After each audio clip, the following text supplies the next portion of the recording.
अस्सलाम वालेकुम and welcome back to another class of Adobe Premiere Pro. So आज जो है हमारी क्लास 4 है और हम इफ़ेक्ट कंट्रोल्स पैनल को आज सीखेंगे। सो बगैर टाइम ज़ाया किए चलो शुरू करते हैं। तो मैं अपनी स्क्रीन पर आ चुका हूँ और जल्दी से एक हम न्यू सीक्वेंस क्रिएट कर लेते हैं। सो हमारा सीक्वेंस क्रिएट हो चुका है। तो आज हम इफ़ेक्ट कंट्रोल्स के बारे में सीखेंगे और ये क्लास बहुत ही एक्साइटिंग होने वाली है क्योंकि आज की फ्रेम्स के बारे में भी हम सीखेंगे। और आप जब मोशन ग्राफिक्स क्रिएट करते हैं या एनिमेशंस क्रिएट करते हैं तो उसके लिए की फ्रेम्स बहुत ही ज़रूरी हैं। So let's create a shape layer.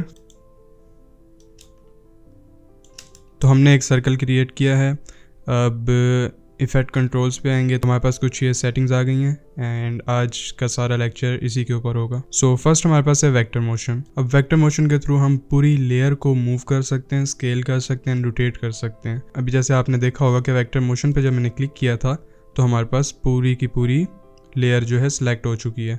अब उसके अंदर जितनी भी शेप्स होती वो सारी की सारी एक साथ हम मूव कर सकते थे। अगर आप देखें मैं यहाँ शेप 1 पे क्लिक करता हूँ तो फिर शेप 1 सिलेक्ट हुई है। अगर मैं इसको एरो को डाउन करता हूँ तो यहाँ पर हम देख सकते हैं कि सिर्फ इसी शेप को कंट्रोल करने के लिए भी हमारे पास सेटिंग्स मौजूद हैं। तो चलें वेक्टर मोशन की तरफ दोबारा मूव ऑन करते हैं। अब यहाँ से पोजीशन सबसे पहले, अब फर्स्ट जो पोजीशन के अंदर हमारे पास कॉलम है वो होता है एक्स प्लेन, मतलब ये हॉरिजॉन्टल मूवमेंट के लिए है। एंड इसी के साथ हमारे पास है वाई प्लेन जो कि वर्टिकल मूवमेंट्स के लिए यूज़ होता है।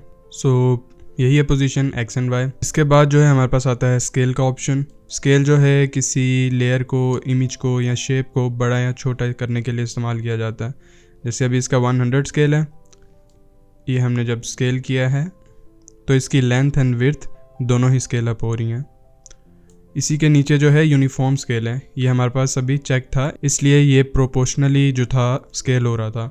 अगर हम इसे अनचेक करते हैं, स्केल विड्थ अगर हम करते हैं तो ये देखें अब सिर्फ और सिर्फ विड्थ को स्केल कर रहा है। अगर हम स्केल हाइट करते हैं तो ये देखें अब सिर्फ हाइट को स्केल अप कर रहा है। So let's control G that. अब नेक्स्ट है हमारे पास रोटेशन। रोटेशन है ऑब्वियसली रोटेट करने के लिए यूज़ किया जाएगा इसे। अब ये देखें ये शेप जो है रोटेट हो रही है। Let's control G that. अब आपने यहाँ पे नोटिस भी किया होगा कि जब आप रोटेट कर रहे थे तो सर्कल मिड से रोटेट नहीं हो रहा था, बल्कि एक यहाँ पे ये एंकर पॉइंट है हमारे पास, इसके अराउंड रोटेट हो रहा था। ये आप देख सकते हैं। ये मैंने आपको इसलिए बताया क्योंकि रोटेशन के बाद हमारे पास एंकर पॉइंट, अब एंकर पॉइंट जो है वो उसके जॉइंट की तरह काम करता है। जैसे कि अभी हमारा हाथ है, उसके अंदर जो एल्बो है वो हमारी हाथ की एंकर पॉइंट है, क्योंकि जब हाथ को ऊपर नीचे किया जाता है तो उसका जो एंकर होता है वो हमेशा एल्बो होता है। सो एंकर पॉइंट जो है यहाँ से भी आप सिलेक्ट कर सकते हैं, यह आपकी पूरी शेप को मूव करेगा। Let's control G that. और दूसरा जो है हम एंकर पॉइंट पे आएंगे तो हमारे पास ये देखें माउस चेंज हो गया। अब इसको क्लिक करेंगे एंड ड्रैग करेंगे जहाँ पे आप रखना चाहते हैं, ठीक है। अब हम इस एंकर पॉइंट को जो है टॉप राइट कॉर्नर में रखते हैं। तो अब अगर आप रोटेट करके देखेंगे तो ये देखें एंकर पॉइंट जब वहाँ पे है उसका तो ये रोटेट भी वैसे कर रहा है। Let's control G that. तो ये एंकर पॉइंट है। अगर हम इसे उठा के एंकर पॉइंट को सेंटर में सर्कल के रखते हैं एंड देन रोटेट करते हैं तो आप ये देखें सर्कल सेंटर से रोटेट कर रहा है। अभी ऑब्वियसली आपको नज़र नहीं आ रहा होगा क्योंकि सर्कल पे कोई भी हमने ड्रॉप शैडो ऐड नहीं किया हुआ, इसलिए जो है हमें विजिबली नज़र नहीं आ रहा, मगर ये रोटेट कर रहा है। खैर लेट्स कंट्रोल जी दैट। तो ये था वेक्टर मोशन और ये पूरी लेयर को कंट्रोल करने के लिए यूज़ किया जाता है। सो नेक्स्ट है हमारे पास शेप, जो हमने अभी क्रिएट की थी ग्राफिक लेयर के अंदर। अब शेप के भी वही हैं, इसके अंदर फिल हो गया। फिल से मतलब कि जो शेप का कलर है, अगर हम इसे रेड करते हैं तो ये देखें आप शेप का जो कलर था वो रेड हो चुका है। स्ट्रोक हमारे पास क्या है? स्ट्रोक जो है बॉर्डर को कहते हैं। अभी सर्कल का अगर हम बॉर्डर वाइट रखते हैं, अभी हम इसे चेक करते हैं स्ट्रोक को, तो ये देखें आपने सर्कल का बॉर्डर बन गया होगा वाइट कलर का। इसका भी हम कलर चेंज कर सकते हैं, ठीक है। जैसे कि हम वाइट रख सकते हैं, ग्रीन रख सकते हैं, ऑब्वियसली कलर जो है कुछ भी रख सकते हैं हम।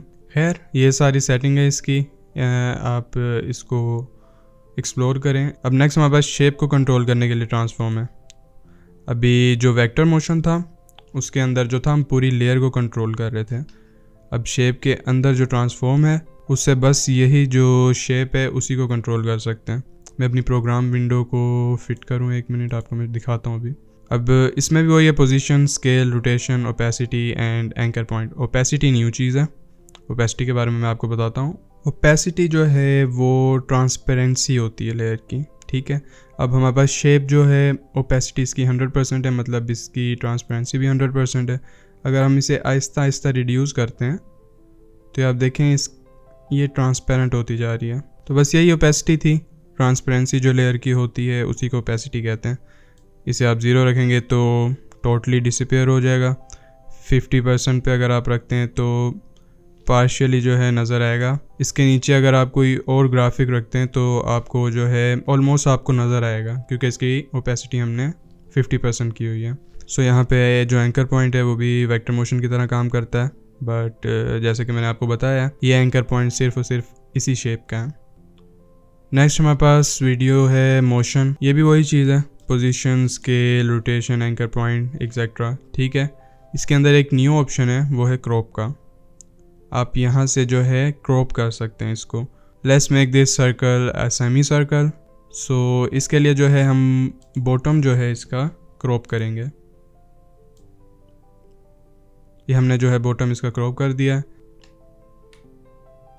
तो अब हम आते हैं की फ्रेम्स की तरफ। समझिए हमारे पास शेप थी, क्रॉप को सबसे पहले ख़त्म करते हैं।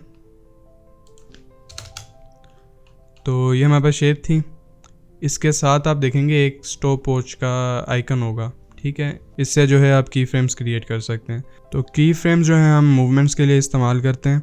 अब समझे हम इस सर्कल को यहाँ से इधर लाना चाहते हैं, ठीक है। तो उसके लिए हम की फ्रेम्स का इस्तेमाल करेंगे, सर्कल के अंदर मूवमेंट क्रिएट करेंगे। अब हमने इसकी पोजीशन चेंज करनी है क्योंकि हम यहाँ से यहाँ लाना चाहते हैं। तो एक हम पोजीशन के ऊपर की फ्रेम लगा देंगे, ये हमारे पास की फ्रेम क्रिएट हो गया होगा। मैं जूम इन करता हूँ ताकि आपको क्लियरली नज़र आए। ये हमारे पास की फ्रेम क्रिएट हो चुका है। अब ये है हमारा फर्स्ट की फ्रेम, मतलब सर्कल की स्टार्टिंग जो होगी पोजीशन वो यहाँ पे होगी। अब हमने सर्कल को यहाँ पे मूव कराना है तो हम थोड़ा सा आगे जाते हैं और इसकी एक्स पोजीशन जो है आगे कर देते हैं।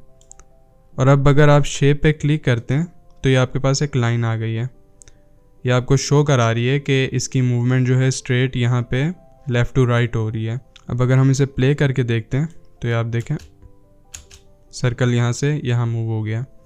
तो ये हमारे पास की फ्रेम है। तो ये पोजीशन के लिए था की फ्रेम। तो बाकी प्रॉपर्टीज़ के लिए भी यही मेथड है। सोचे हम स्केल भी साथ करना चाहते हैं इसको, तो स्केल का फर्स्ट की फ्रेम यहाँ पे लगाएंगे 100 पे, देन यहाँ पे आएंगे तो हम स्केल कर देते हैं इसका 120। अब अगर इसे हम प्ले करते हैं तो ये बड़ा भी हो गया और साथ ये लेफ़्ट टू राइट मूव भी हुआ है। अभी आप देखें एनिमेशन जो है काफ़ी चोपी है, अजीब सी लग रही है, ठीक है। इसे अगर हम थोड़ा सा स्मूथ करते हैं, इसके ऊपर मैं बाकायदा एक क्लास रखूँगा जिसके अंदर मैं की फ्रेम्स और एनिमेशंस को स्मूथ कैसे करेंगे उसके बारे में डिटेल से बताऊँगा। तो अभी ये हमारा सिर्फ इंट्रोडक्शन है इसके अंदर इफ़ेक्ट कंट्रोल्स में, तो ज़रा स्लो पेस पे चलते हैं। बट ये मैं आपको दिखा देता हूँ। यहाँ से अगर आप टेम्पोरल इंटरपोलेशन को खोलेंगे और ईज़ इन करते हैं एंड इसे ईज़ आउट करते हैं, अगर आप ये यहाँ से ग्राफ खोलते हैं तो ये देखें स्मूथ हो चुका है। ये फर्स्ट स्लोली स्टार्ट करेगा, देन हल्का हल्का स्पीड अप करेगा एंड देन दोबारा स्लोली रुक जाएगा। अब अगर हम इसे प्ले करके देखते हैं तो ये ज़रा बेहतर हो गई है पहले से। स्लोली आई, यहाँ पे मिड में फास्ट हो गई एंड देन यहाँ पे आके दोबारा स्लो हो गई। अब रोटेशन का भी वही है, आप यहाँ पे आएँ, रोटेशन का भी स्टार्टिंग की फ्रेम लगा दें 0 पे, देन आप मूव करें, रोटेशन को थोड़ा सा इंक्रीज़ करते हैं। अगर अब आप प्ले करते हैं तो ये साथ रोटेट भी हो गया। अब एंकर पॉइंट हमारा जो था यहाँ पे टॉप राइट कॉर्नर पे था, इसलिए जो है उसने रोटेशन भी इसके अराउंड की है। तो बस यही था इफ़ेक्ट कंट्रोल्स। आप जो है कोई भी इफ़ेक्ट ऐड करते हैं या कोई भी आपकी लेयर है, ग्राफिक है उसके अंदर, या आप खुद लेयर को इटसेल्फ कंट्रोल करना चाहते हैं तो आप इफ़ेक्ट कंट्रोल्स के अंदर आके उसे कंट्रोल कर सकते हैं।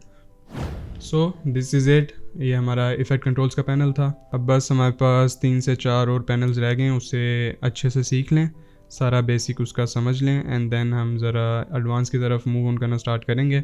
हम खुद इफ़ेक्ट्स बनाएंगे, इफ़ेक्ट्स को देन कंट्रोल करा करेंगे और अमेजिंग सी एनिमेशंस प्रीमियर के अंदर बनाएंगे। सो थैंक्स फॉर वॉचिंग, और अगर आपका कोई भी क्वेश्चन है तो आप कमेंट में ज़रूर बताएं।